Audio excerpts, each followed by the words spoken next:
नमस्कार, मैं हूं शिव पांडे और आप देख रहे हैं अखंड भारत। इस समय प्रयागराज में तैयारियां जोरों पर हैं।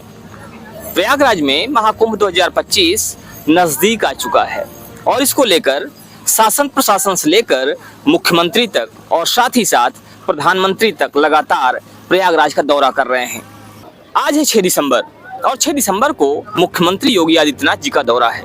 आज वो देखने आ रहे हैं कि यहाँ की तैयारियां कितना पूरी हुई है और कितनी तैयारियां होना भी बाकी हैं। वहीं 13 दिसंबर को मोदी जी का भी दौरा यहाँ होने वाला है और वो भी जायजा लेंगे यहाँ की तैयारियों का, क्योंकि आने वाली मकर संक्रांति यानी कि 13 जनवरी से महाकुंभ का आगाज हो रहा है और महाकुंभ को लेकर इस समय पूरी तरह से मुस्तैदी बरती जा रही है। पूरी तरह से कोशिश की जा रही हैं कि जो भी देश दुनिया से लोग आने वाले हैं उनको ये महाकुंभ अद्भुत लगे, दिव्य लगे और भव्य लगे।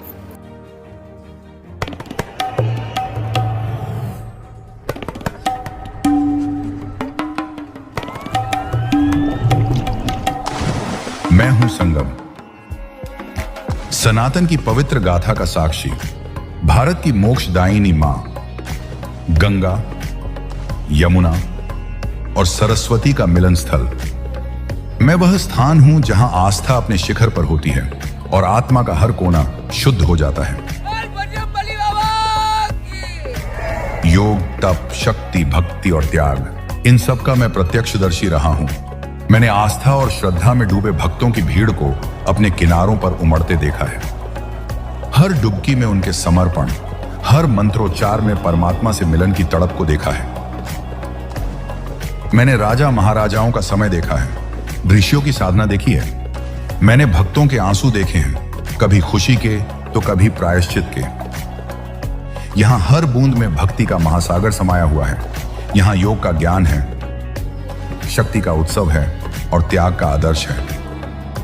मगर मेरा सबसे बड़ा सौभाग्य, मैं हर बार आस्था के उस पल का साक्षी बनता हूं जब भक्तों में स्वयं प्रभु प्रकट होते हैं। उनके हृदय में राम, शिव और कृष्ण जीवंत हो उठते हैं। यहां हर आत्मा का मिलन उस अनंत सत्य से होता है। महाकुंभ 2025 का आह्वान है, मेरा आह्वान है। आइए और इस सनातन संस्कृति का हिस्सा बनिए। मुझे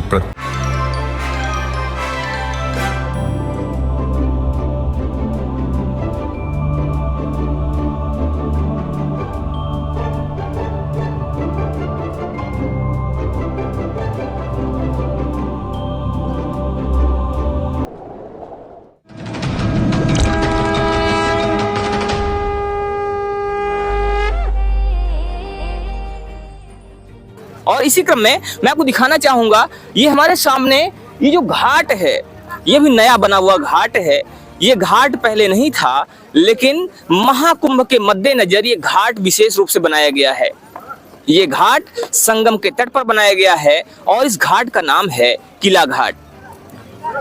इस घाट को वाराणसी के घाट के तर्ज पर ही डिजाइन किया गया है। जैसे वहां का घाट डिजाइन किया गया था, जैसे वहां का घाट दिव्य और भव्य है, वैसे ही ये घाट भी ऐसे बनाया गया है जिससे ये लोगों का मन मोह रहा है, लोगों को आकर्षित कर रहा है। इस महाकुंभ में जो आने वाले लोग हैं, जो स्नानार्थी हैं, वो भी इस घाट में आकर यहाँ की दिव्यता का अनुभव कर सकते हैं। यहाँ से जो गंगा, यमुना और सरस्वती का जो संगम कहा जाता है उसको देख सकते हैं, उसका अवलोकन कर सकते हैं। और साथ ही साथ यहाँ से आपको दिखेंगे वो साइबेरियन पक्षी जो यहाँ पर विदेशों से आते हैं।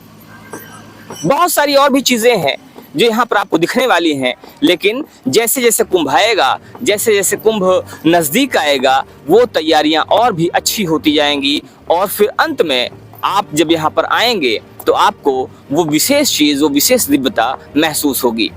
आपको बता दें कि महाकुंभ की शुरुआत 13 जनवरी से हो रही है, लेकिन यहाँ आने वाले कल्पवासियों और श्रद्धालुओं के लिए प्रयागराज वासियों ने तैयारी करना शुरू कर दिया है। आने वाले कल्पवासियों और श्रद्धालुओं के लिए मिट्टी के चूल्हे बनने शुरू हो गए हैं और साथ ही साथ गाय के गोबर की उपले भी बनाई जाने लगी हैं। ये चूल्हे लोगों के लिए, आने वाले आगंतुकों के लिए, आने वाले श्रद्धालुओं के लिए खाना बनाने के काम में आते हैं, जिससे यहाँ पर आने वाले लोग खाना बना सकें और खाना खा सकें। प्रयागराज आने वाले कुंभ के लिए जोर शोर से तैयारियां कर रहा है। आप देख रहे हैं कि किस तरह से पीपे के पुल बनाए जा रहे हैं और गंगा नदी पर ये पीपे लगाए जा रहे हैं। पीपों को बांधा जा रहा है और पीपों को बांध के उसके ऊपर से लोगों के आने जाने के लिए व्यवस्थाएं की जा रही हैं, जिससे आने वाले श्रद्धालु गंगा और यमुना में एक छोर से दूसरे छोर आसानी से जा सके। चूंकि इस बार महाकुंभ काफी विस्तृत होगा, इसीलिए लोगों के आने जाने के लिए पांटून पुलों की संख्या भी बढ़ाई गई है और ये पुल दो के जोड़े में होंगे, जिसमें एक पुल जाने के लिए और दूसरा पुल आने वालों के लिए प्रयोग किया जाएगा। फिलहाल आने वाले समय में देखते हैं कि इसमें और क्या बदलाव किए जा सकते हैं। वहीं अगर बात करें प्रयागराज की विशेष आकर्षण की, तो इस बार प्रयागराज में एक विशेष आकर्षक जगह लोगों का मन मोह सकती है और वह है शिवालय पार्क। शिवालय पार्क वह जगह है जो शिवालय की थीम पर बनाया जा रहा है। यहाँ पर भंगार के लोहे या ये कहा जाए कि जो कबाड़ के लोहे होते हैं, उनसे शिवालय की प्रतिमाएं और शिवालय की ज्योतिर्लिंगों की स्थापना की जा रही है। आने वाले 13 दिसंबर के बाद इस पार्क में सभी 12 ज्योतिर्लिंगों का प्रतिरूप देखने को मिलेगा। ये 12 ज्योतिर्लिंग बिल्कुल वैसे ही होंगे जैसे ये वास्तव में दिखाई देते हैं और साथ ही साथ नेपाल के पशुपतिनाथ का मंदिर भी इस पार्क में विशेष रूप से दिखाई देगा। प्रयागराज का संगम, जिसे गंगा, यमुना और सरस्वती नदियों का संगम कहा जाता है, वह भी एक बार फिर से आने वाले महाकुंभ में लोगों को पुण्य लाभ देने के लिए तैयार है। कहा जाता है कि महाकुंभ में स्नान से जन्मों जन्मों के पाप मिट जाते हैं और इसी पाप को धोने के लिए, इसी पाप को दूर करने के लिए दूर देश से श्रद्धालु यहाँ तक आते हैं। यहाँ पर आकर वो अपनी अपनी जो मनोकामनाएं हैं उनको पूर्ण करने के लिए प्रार्थनाएं करते हैं।